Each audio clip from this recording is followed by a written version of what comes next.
Hello and welcome to the Sustainable Futures Report for Wednesday the 22nd of February.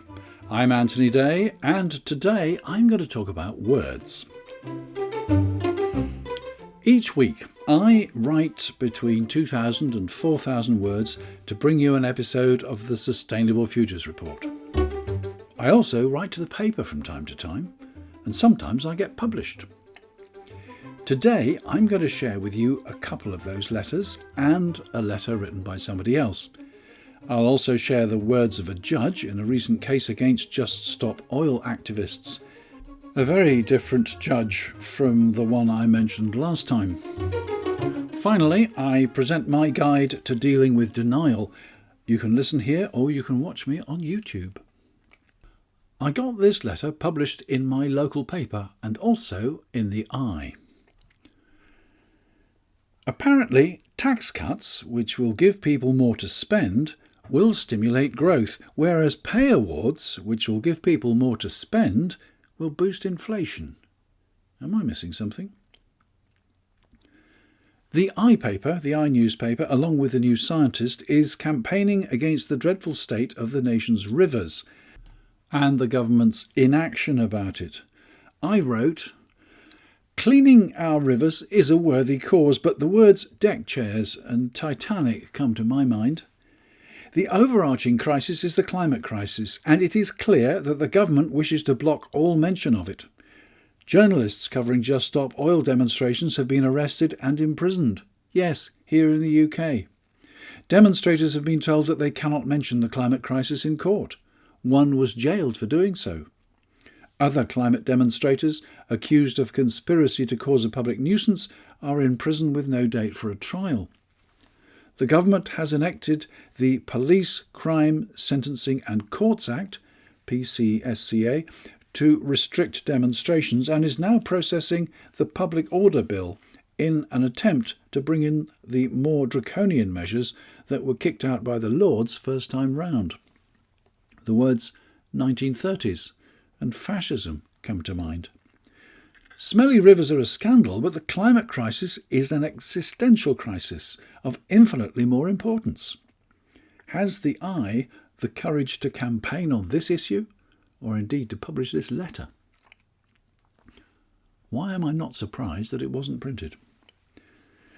Here's a letter, not by me, that was printed in The Guardian. I have read many Guardian articles on economic growth, but on reading this one, Britain, the only G7 economy forecast to shrink in 2023, I felt I had to write to you.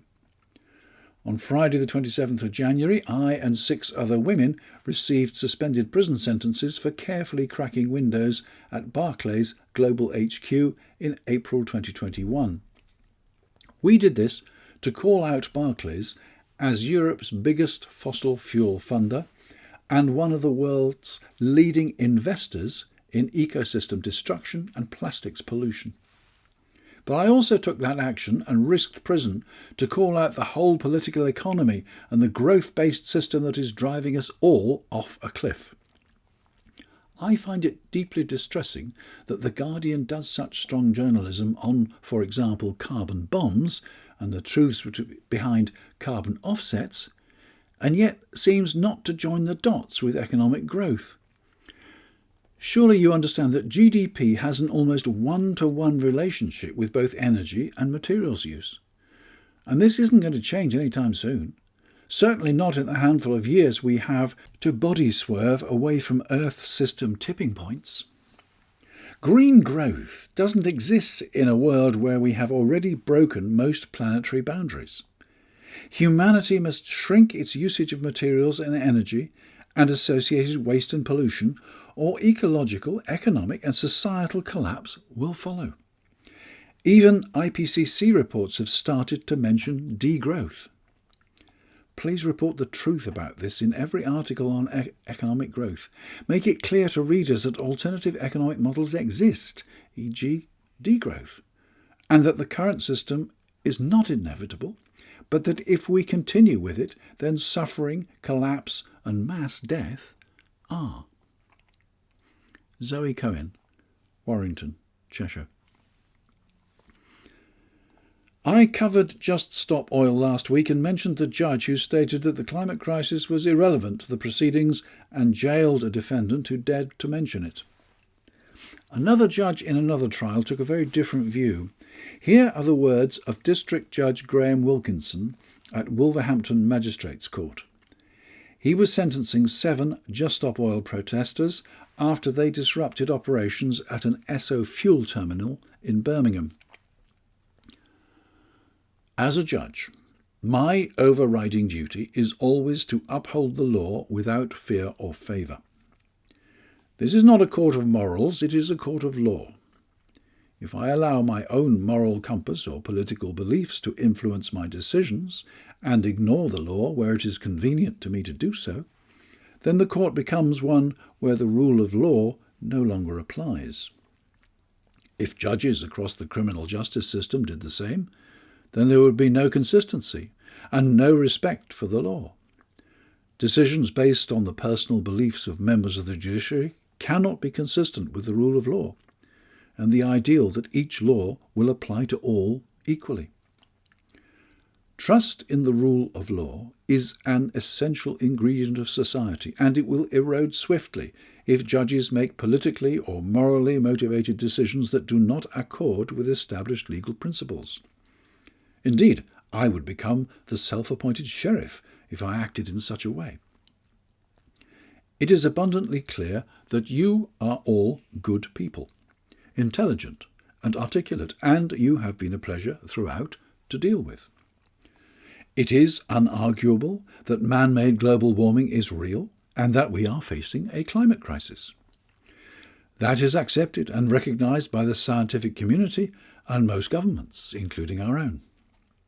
Your aims are to slow or even stop the advance of global warming and therefore to preserve the planet not just for generations to come but for existing generations.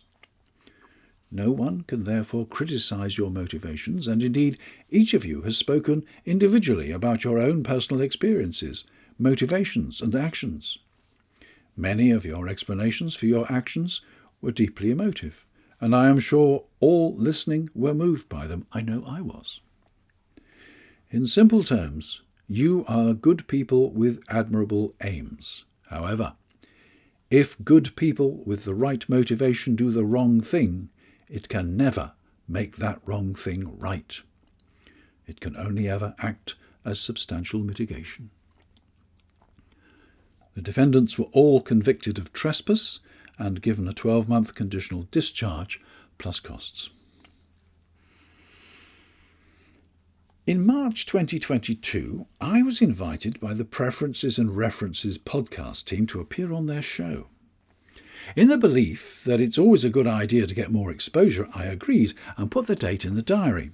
The date was in fact almost a year on, scheduled for 5:30 p.m. last Saturday, the 18th of February. But I put it in the diary and forgot about it. Until Saturday. On Saturday, I duly opened up the correspondence and noted that I should log on a few minutes early so that they could set up the sound levels and so on. At 5:10, I logged on to the meeting, which was clearly headed 60-minute interview with Anthony Day, and saw the message waiting for the host to start the meeting. At 5:30, I sent them an email, ready when you are.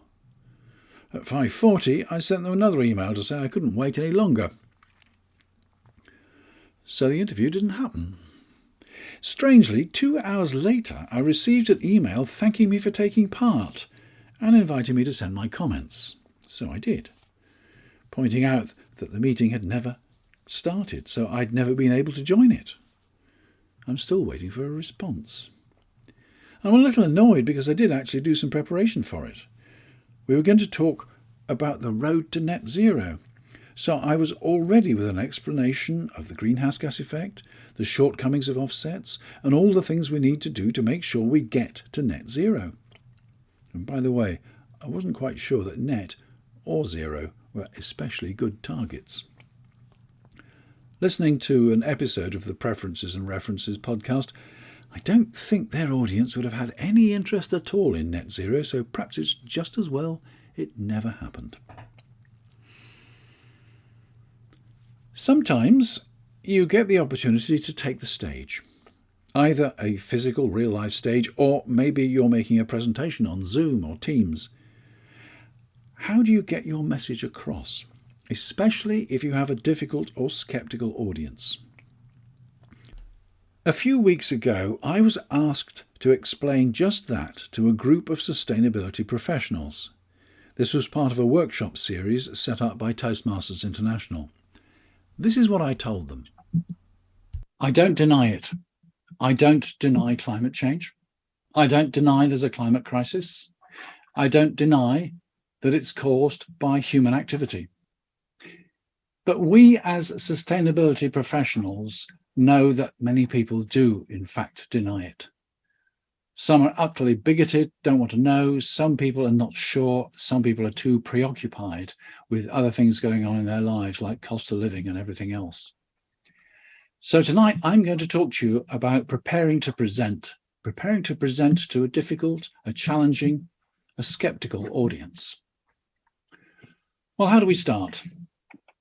A famous person once said, start with the end in mind. And I think that's a very good piece of advice, because I think the most important part of a speech is in fact the end, because that's what you leave your audience with. That's what they're going to remember. So how can you end your speech? There are many, many different ways. You might want to go out with a strident call to action, like become vegan and end the curse of livestock production. Or you might want to go for something more informative, more gentle. Think carbon, because your carbon footprint and your impact on the planet are all affected by your choice of what you eat, use, or wear. Think carbon. Or we could go for the motivational big finish. We can change the world. We can change it together. We can change it now. So how do you actually decide how you're actually going to end your speech? Well, the first and the most important principle I'm going to share with you tonight is know your audience.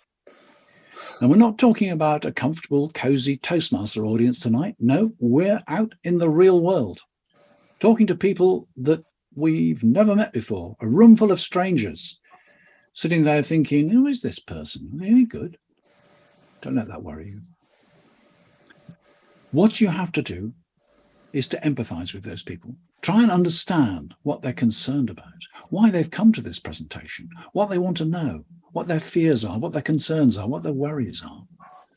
Now, by looking at the organization that's actually arranging the particular presentation that you're delivering at, you get some idea of the sort of people who are there. And you can tell you're going to get a quite different reaction from the Global Warming Policy Foundation from a local Greenpeace meeting. But you may be able to talk to the organizer and get some idea of what people are expecting, or indeed you might even be able to talk to some of the delegates beforehand and find out what they want. But it is crucial, first of all, that you understand, that you know your audience, so that you can build the answers to what they are worried about into your presentation, and you can be ready to answer those questions that they have when you come to the Q&A session at the end. The second thing I believe is critical is know your topic. What do you mean? We're all sustainability professionals here, aren't we? Of course I know my topic. I'm sure you do. But I think you may well know it too well. And the risk is you'll drop into acronyms and jargon, and you'll skate over topics which are so familiar to you that you've got no idea that some people haven't really heard of them and they're not quite sure what they're about. So you have to make your presentation accessible. But it can be a bit difficult because it's a bit of a tightrope, because there will be people in your audience who do understand quite a lot, and you don't want to patronize them. So you can use techniques like, let's remind ourselves how the greenhouse effect works. So you're indicating to one group that we know you know this, and the people who really didn't are saying, I knew that. So you're stroking everybody's ego. The other thing to remember is in a Q&A session, we all get caught out from time to time. If you've got a question that you can't answer, don't try and blunder your way through. Admit you don't know the answer. But get the contact details of the person who asked the question and promise them an answer. Find them an answer and send them an answer. Maintain your credibility. So how is the audience going to react? Well, you're more than likely going to have a mixed audience. You're going to have the bigot who does not want to know. You're going to have people who are looking for information they don't know and they don't understand. And you're going to have some people who know quite a lot. So it's going to, it'll change according to who is actually listening. You need to empathize, not criticize. As I said, you may get somebody heckling at the back who's determined to make their point and to rubbish everything you say. Don't try and take them down. Not even if you've got 10 years experience on the stand-up comedy circuit. Don't try and take them down. Don't argue, because if you lose your cool, you'll lose your audience. Hopefully, if you have got a particularly annoying or worrying person at the back of the room, they'll annoy and worry the audience and they'll shut them up. So as we move towards the end of your speech, what's the objective? Ultimately, some people you will inform. They will learn more. They will understand more about what's going on. Some people will have their enthusiasm, their existing enthusiasm, reinforced. There's still that bigot, probably, at the back of the room, but you may be able to crack open the dark door of doubt, just leaving a little crack for somebody else to lever next time. So that's your big finish. And depending on your assessment of the audience, you will deliver it in one of the ways I described earlier, or another way altogether. So as I come towards the end of my speech, what's my big finish? Well, my message is that I believe our message is to make people aware that we are going to have to change things, but in doing so, we can make a more sustainable, a safer, and comfortable future. And our message is to encourage people to take actions to achieve that. And if they're unable to take those actions, then we need their understanding and their permission for those of us who can take those actions to do so. So my message to you as my audience tonight is that our task is vital. Our task is urgent. And make no mistake, our task is difficult. But I'm confident that we will achieve it. In fact, I don't deny it. And that's it for this week. Thank you again for listening. I have a number of things to follow up. I know some of you want me to look in greater detail at population, and I certainly haven't finished looking at offsets. I'm recording an interview on that early next month, and I'll let you know when it's ready for publication. I did an interview on the consequences of the climate crisis for the insurance industry the other day. I'm waiting for them to transcribe the interview as promised before I can publish that one. Anything else I should look into? I'm going to mention Patreon, as I frequently do. I have a small core of loyal supporters to whom I am very grateful. They provide a valuable contribution towards the cost of hosting the Sustainable Futures Report and enable me to subscribe to journals which help with my research or help to buy particular articles. As you know, the Sustainable Futures Report is non-profit, without advertising, sponsorship or subsidies. I like it that way because I'm completely independent and beholden to no one, apart from you, the listener. I would like a lot more patrons to make a small contribution each month. Not because I want to grow rich, but because I want to share the message with more people and to have the resources to promote this podcast to the wider audience, which I think it deserves.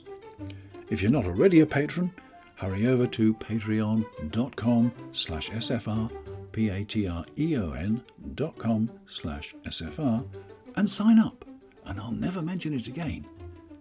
Well, not often. Thanks again for listening. That was the Sustainable Futures Report. I'm Anthony Day. Bye for now.